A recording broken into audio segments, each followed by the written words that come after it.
దగ్గరనున్న ఆదికాండం 18వ అధ్యాయము 1వ వచనం నుండి 8వ వచనం వరకు. ఈ భాగంలో దేవుడు అబ్రహాము గుడారమును విజిట్ చేయడం కనపడుతుంది. అబ్రహామును శారాను దర్శించడం కనపడుతుంది. దాంట్లో వారి జీవితంలోనూ ప్లస్ వారి జీవితంలోనే మాత్రమే కాదు కానీ పరిశుద్ధ గ్రంథం అంతటిలో కూడా మొట్టమొదటి సంఘటన దేవుడు దిగి వచ్చి మనుష్యుడు సిద్ధం చేసిన ఆహారాన్ని తినడం, భోంచేయడం అనేది this is the first one. ఇదే మొదటి కుటుంబం. ఇదే మొదటి కుటుంబం, దేవుడు దర్శించిన కుటుంబం. ఇందులో అబ్రహాము శారాలు ఇద్దరు కూడా వారు మంచి వయసులో ఉండిన యవనస్తులేం కాదు కానీ వృద్ధులు. ఇద్దరు కూడా మంచి మహావృద్ధులు.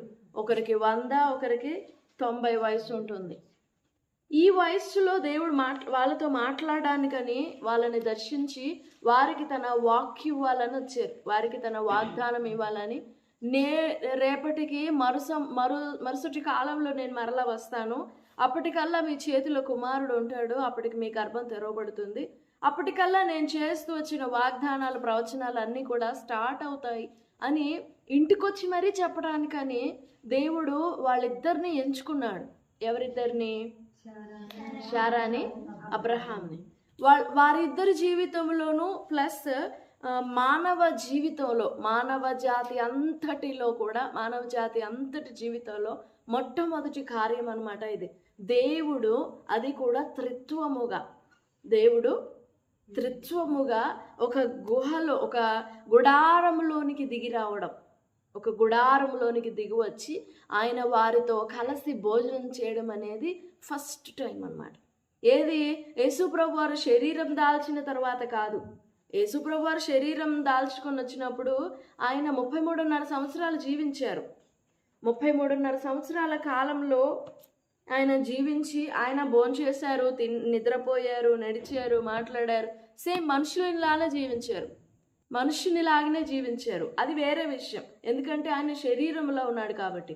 ఇప్పుడు ప్రారంభంలో శరీర రూపం దాల్చని ఆదికాండము 1వ అధ్యాయము, యోహాను సువార్త 1:1, మొదటి యోహాను పత్రిక 1:1లో ఉన్నట్లుగా ఆది యందు ఏది ఉండెనో మేము ఏది చూచితము అనే మాటకు ఆది యందు వాక్యం ఉండెను, వాక్యం దేవుని యొద్ద ఉండెను, ఆ వాక్యమే దేవుడై ఉండెను అనే మాటలు ఆ వాక్యముగా దేవుడు ఉన్నప్పుడు 18వ అధ్యాయంలో అబ్రహాము గుడారానికి రావడం, దర్శించడం కనపడుతుంది. ఇది చాలా ఆశ్చర్యమైన ఘటన. ఏదో అబ్రహాం వాళ్ళ ఇంటికి వచ్చిపోయాడు అనే మాట కంటే కూడా దానికంటే ఎన్నో రెట్లు లోతైన విషయం ఇందులో దాగి ఉంది. సరే, అదంతా మనం వాటి జోలు పోవట్లేదు కానీ శారాని గురించి మాట్లాడుకుందాం మనం. ఇప్పుడు నేను చదివిన ఈ భాగంలో శారా ఏం చేస్తుంది? గుడారంలో ఉంది. గుడారంలో ఉండి ఏం పని ఇవ్వబడింది ఆమెకు? పిండి కలిపి రొట్టెలు చేయడం. ఎంత పిండి? 3 మానికలు అంటే ఎన్ని కేజీలు? 6 ఖచ్చితంగా. అంటే మానిక అంటే 2 అంతేనా? కరెక్ట్గా 6 కేజీల పిండి. ఆ వయసు ఎంత? 90 సంవత్సరాలు. ఎన్ని కేజీల పిండి? 6 కేజీల పిండి. ఇంకా కలిపి రొట్టెలు చేయాలి. పనివాడేమో ఒక మంచి లేత దూడను తీసుకొస్తే దాన్ని కూడా చేయాలి. మొత్తం 6 కేజీల పిండి. ఎంతమంది వచ్చారు ఇంటికి? 3. ముగ్గురికి 6 కేజీలు అవసరమా? ఆమె ఏమేం చేసింది అనే దానికంటే కూడా ఇప్పుడు 6 కేజీల పిండి పిసికి రొట్టెలు చేయడంలో మంచి లేత దూడను, పనివాడు దాన్ని కొంచెం మాంసం అంతా క్లీన్ చేసి రెడీ చేసి తీసుకొచ్చాడు కానీ వంట వండింది మాత్రం ఈమె. తర్వాత పాలు, వెన్న, వీటన్నింటినీ సిద్ధం చేయడంలో గల పరమార్థం ఏంటి? పిండి పిసికి రొట్టెలు చేయడం దేన్ని సూచిస్తుంది? వెన్న దేన్ని సూచిస్తుంది? పాలు దేన్ని సూచిస్తాయి? మంచి లేత దూడ దేన్ని సూచిస్తుంది? ఈమె ఈ పనంతా చేయడాన్ని దేన్ని సూచిస్తుంది? ఈ రాత్రి శారా గురించి మనం ఏం నేర్చుకోవచ్చు? ఓపిక గురించి, ఆమె వయసు గురించి, ఆమె స్ట్రెంగ్త్ గురించి మాట్లాడట్లేదు మనము. ఆమె కింద ఎంతమంది ఉన్నారు పనివారు? 318 మంది. ఒక్కరు పిలిస్తే రారా? మరి ఎందుకని?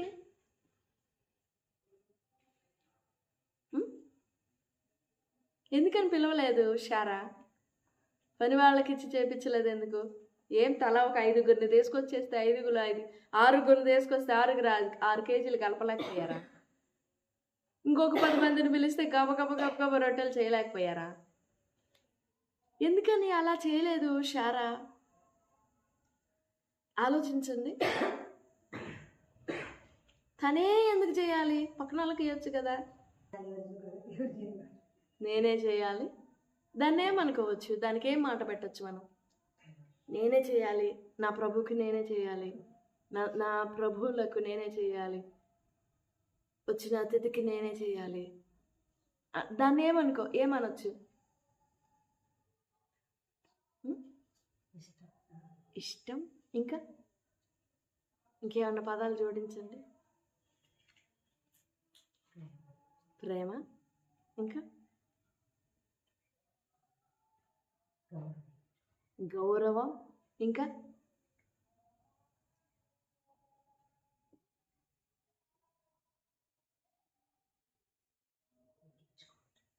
తగ్గించుకోవడం. ఇంకా భక్తి అని కూడా అనొచ్చు కదా. భక్తి మర్యాదలు, భక్తి శ్రద్ధలు ఇవన్నీ వస్తాయి. ప్రేమ, గౌరవించడం, తగ్గించుకోవడం, నేనే చేయాలి అని ఆశపడటం, ప్రేమించడం, ఘనపరచడం, గౌరవించడం. Praise the Lord. ఎందుకు శారా ఇంటిని కోరుకున్నాడు దేవుడు? ఆ మాట చాలా అద్భుతమైంది కదా. శారా ఇంటిని ఇష్టపడి కోరుకున్నాడు. అది సాదాసీదా గుడారమే, అదే పాలరాతితో కట్టిన ఇల్లు కాదు, గుడారమే, జంతు చర్మములతో చేసిన గుడారం. ఆ గుడారమునకు రావడానికి ఎంత ఇష్టపడ్డాడు ఆయన, ఆమె చేతి వంట తినటానికి. అంతేగా? అంటే దేవుడే ఇష్టపడి ఆమె దగ్గరికి రాగలిగాడు అంటే ఆమె వ్యక్తిత్వం కానీ, ఆమె స్వభావం కానీ, ఆమె హృదయం కానీ, ఆమె మనస్సు కానీ ఎంత మృదువైనదో చూడండి.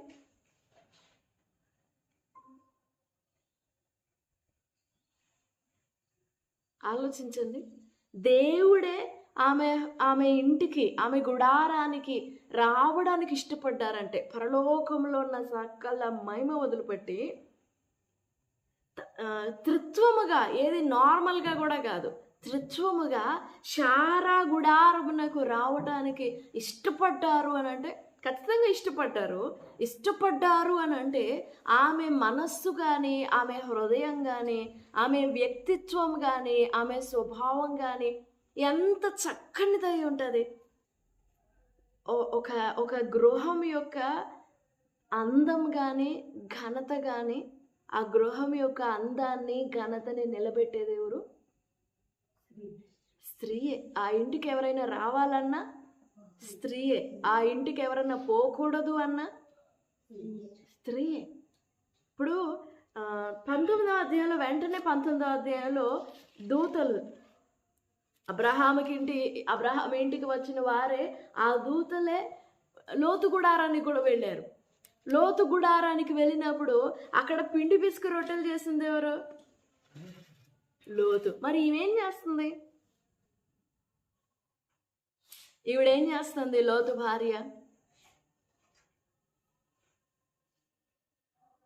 ఇంట్లోనే ఉండి పట్టించుకోకుండా ఉందా, లేక ఇంటి పట్టున లేకుండా దేశాంతరం పోయిందా? రెండు కూడా చాలా హేయమైన కార్యాలు. ఇంట్లో ఉండి వచ్చిన అతిథిని పట్టించుకోకుండా ఉందా? పురుషుని చేత చేపిస్తుందా, లేదా ఇంటి పట్టున ఉండకుండా, అది వాళ్ళు వెళ్ళింది ఎప్పుడు? సాయంకాలంన కదా. చూడండి 19వ అధ్యాయము.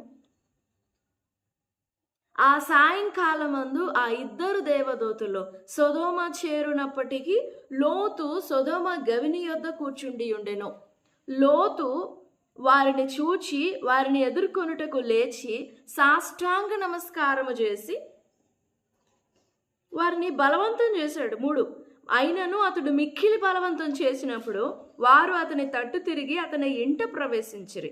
అతడు వారికి విందు చేసి పొంగని రొట్టెలు కాల్చగా వారు భోజనం చేసిరి. సాయంకాలం పూట చీకటి పడుతున్న వేళ ఒక స్త్రీ ఇంట్లో లేదు అని అంటే ఏంటిదని అర్థం?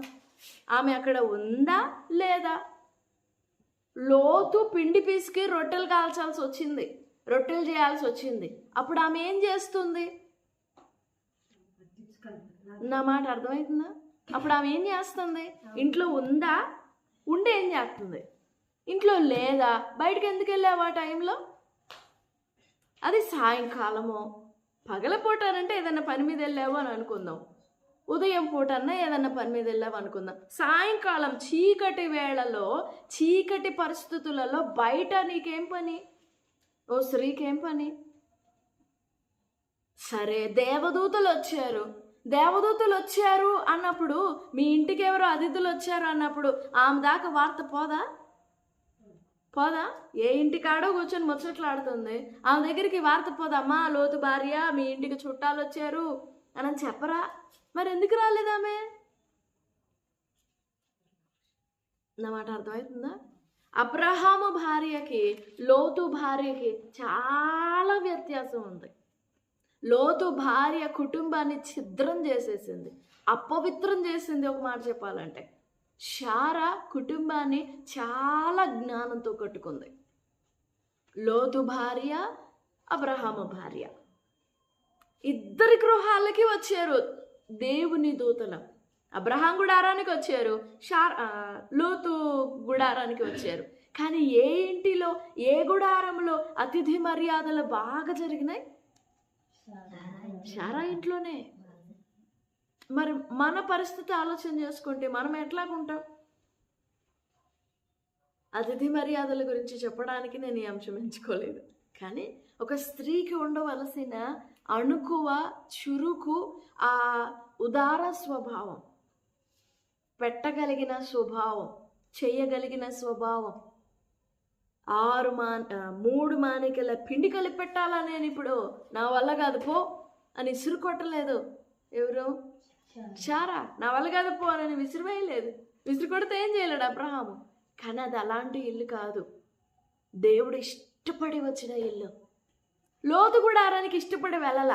వాళ్ళు బయటే ఉంటే లోతే బలవంతంగా పిలిచాడు, రండి రండి రండి రండి రండి రండి రండి, భోంచేయండి భోంచేయండి భోంచేయండి అని ఎంతో బలవంత పెట్టగా, ఎంతో బతిమిలాడుకొనగా, ఎన్నిసార్లు వేడుకోగా, ఆ మాటలు ఇంకా ఎక్కువసార్లు తట్టుకోలేక ఇంకా పోకపోతే సతాయించేటట్టున్నాడు అని చెప్పేసి విసిగిపోయి వెళ్ళారే కానీ ఇష్టంతో పోలేదు. ఎవరి గుడారానికి? కానీ అబ్రహాము గుడారానికి మాత్రం ఇందు నిమిత్తమే కదా మీరు నీ దాసుని దగ్గరకు వచ్చారు, ఇష్టపడి వచ్చారు కదా, మీ ప్రాణములను అలసట తీర్చుకోండి, మీ శరీరములను బలపరచుకోనండి, మీరు అలసట తీర్చుకోండి, మిమ్మల్ని మీరు బలపరచుకోండి. 1 పేతురు పత్రికలో పేతురు శారాను గురించి వ్రాస్తున్న మాట చాలా ఘనమైన మాట. ఈ మాట ప్రతి స్త్రీకి కూడా ఓ అలంకారంగా ఉండాలి. ఈ మాట స్త్రీకి అలంకారంగా లేకపోతే ఆ స్త్రీ క్రైస్తవ స్త్రీయే కాదు. 3వ అధ్యాయం 1 పేతురు పత్రిక 3వ అధ్యాయము 4వ వచనం. సాధువైనట్టియు మృదువైనట్టియునైన గుణమను అక్షయాలంకారము గల మీ హృదయపు అంతరంగ స్వభావము మీకు అలంకారముగా ఉండవలెను, అది దేవుని దృష్టికి మిగుల విలువగలది. దేవుని దృష్టికి మిగుల విలువగలది. ఏంటి దేవుని దృష్టికి విలువ కలిగినది అని అంటే సాధువైన మృదువైన మనస్తత్వం. దేవుని ఎదుట సాధువైన మృదువైన మనస్తత్వము ప్లస్ హృదయపు అంతరంగ స్వభావము. ఈ సాధుత్వము మృదుత్వమే క్రైస్తవ స్త్రీకి ఇవ్వబడిన అలంకారము. దీన్ని మించిన అలంకారము వేరొకటి ఉండకూడదు. ఒకవేళ అది ఉన్న దీనికి వ్యతిరేకమైన అలంకారము. ఆ మాట మాట్లాడి కింద చూడండి. అటువలే పూర్వము దేవుని ఆశ్రయించిన పరిశుద్ధ స్త్రీలను తమ స్వపురుషులకు లోబడి ఉండుట చేత తమ్మును తాము అలంకరించుకొనిరి. అలా లోబడి ఉండడం అలంకారమా? లోబడి ఉండడం అలంకారమా? ఎంత గొప్ప మాట చూడండి. For after this manner in the old time the holy women also who trusted in God adorned themselves, being in subjection unto their own husbands. దేవుణ్ణి ఆశ్రయించిన వారు అందరు స్త్రీలు కాదు, చాలామంది స్త్రీలు ఉన్నారు.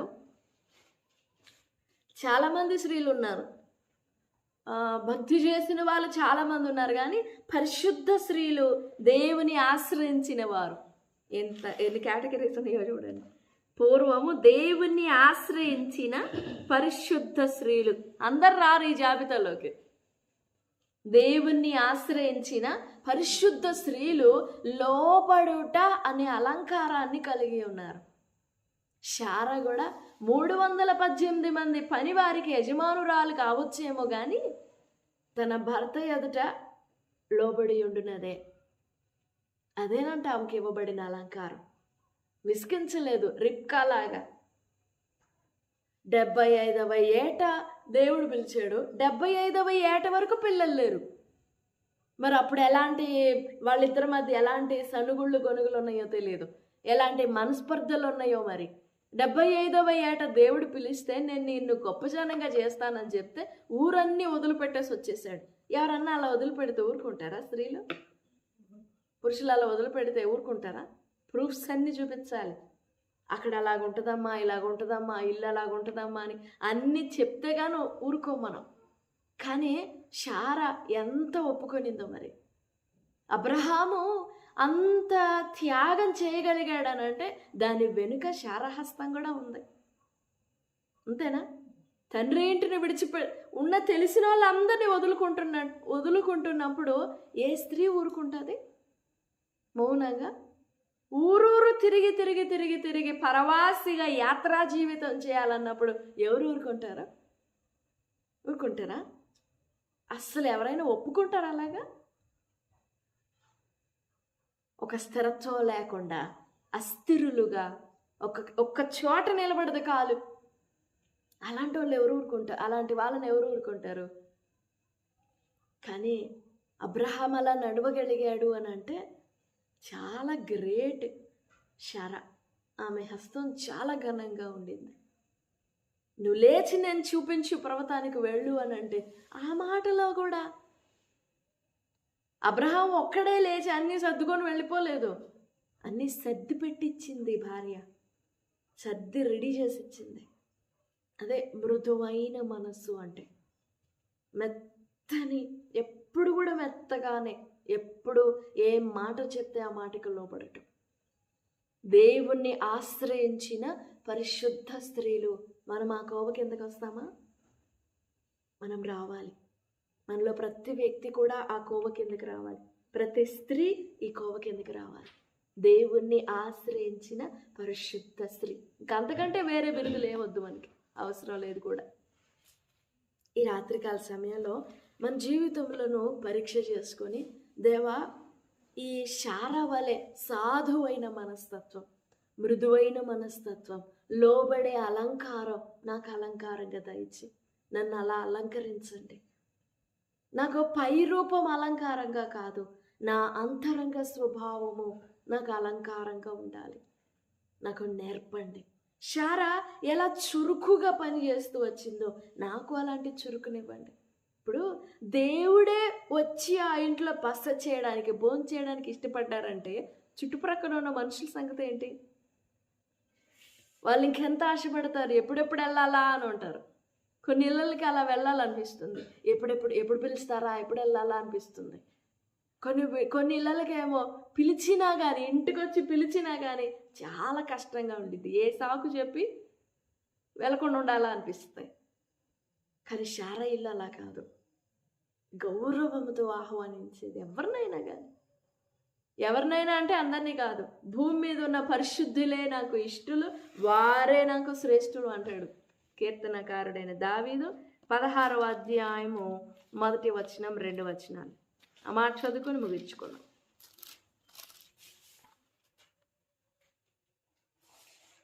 3 నేనీలాగందును భూమి మీదనున్న భక్తులే శ్రేష్ఠులు. 16వ కీర్తన 3వ వచనం. నేనీలాగందును భూమి మీదనున్న భక్తులే శ్రేష్ఠులు, వారు నాకు కేవలం ఇష్టలు. ఇది అబ్రహాము విశ్వాసం, దావీదు విశ్వాసం కూడా. ఈ రాత్రి ప్రభుని అడుగుదాం, దేవా దేవుణ్ణి ఆశ్రయించిన ఓ పరిశుద్ధమైన స్త్రీలాగా నన్ను చేయండి. నాకు లోబడే అలంకారం ఇవ్వండి, సాధువైన మృదువైన మనస్తత్వం ఇవ్వండి. నా హృదయంను కడగండి. నేను ఈ లోక సంపంతిగా ఉండకూడదు, నేను పర సంపంతిక పరిశుద్ధమైన స్త్రీగా నేను ఎదగాలి, నేను మార్పు చెందాలి, నేను అనేకులకు నీ పరిశుద్ధతను పంచిపెట్టాలి. నీ పరిచర్య చేయడానికి నాకు సహాయపడండి అని ప్రభు సన్నిధిలో వేడుకుందాం. ప్రభు సహాయపడతారు. దేవుడి మాటలన్నీ మనం వెనుకిడిలో దీవించునుగాక. Amen, amen.